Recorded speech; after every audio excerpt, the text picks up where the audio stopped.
Today I want to be showing you how I pack my surfboard for airline travel in 3 easy steps. Let's get into it. Step 1, you're going to need a quality board bag. The board bag is going to do most of the work when it comes to protecting your board during travel. When picking a board bag, you want to make sure you have the right height, and you want to make sure that it's a travel bag and not a day bag. When it comes to height, look for a bag that's going to be several inches longer than the boards you're looking to take. For example, I brought a 5'6" and a 5'7" shortboard on my recent trip, and I used a 6'4" board bag. That 6'4" board bag was just right, but it actually felt a little tight.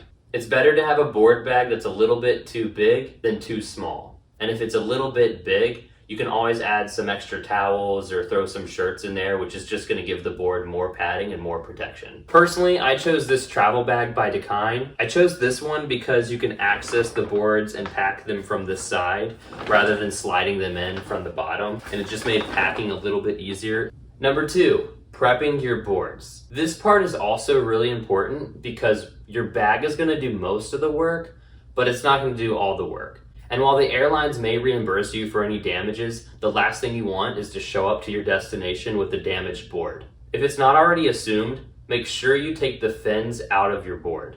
Fins are going to take up more space when they're inserted in your board, and they're definitely going to make it more susceptible to damage, whether it's damage to another board you're bringing or damage to the fin box and the board it's already in. When it comes to protecting the board, there's a lot of different opinions and ways you can do it. When I first took a surf trip, I overthought it way too much.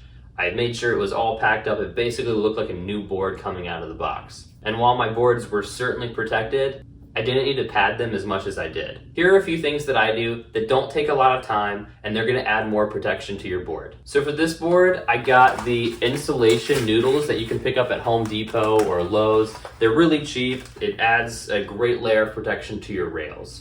They're perforated down the center so you can actually open them up all the way, and they're very easy to add to the rails of your board. This may be a little overkill, but I'd rather show up with no dings in my rails than dings in my rails.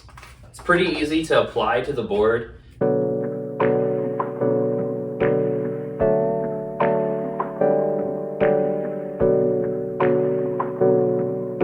And there you have it. They go around the rails. It adds a good amount of squish and protection, and there you go.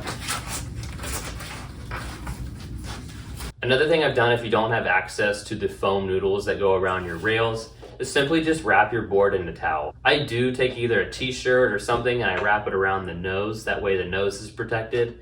And you also want to make sure you wrap something around the tail to make sure that the tail is protected.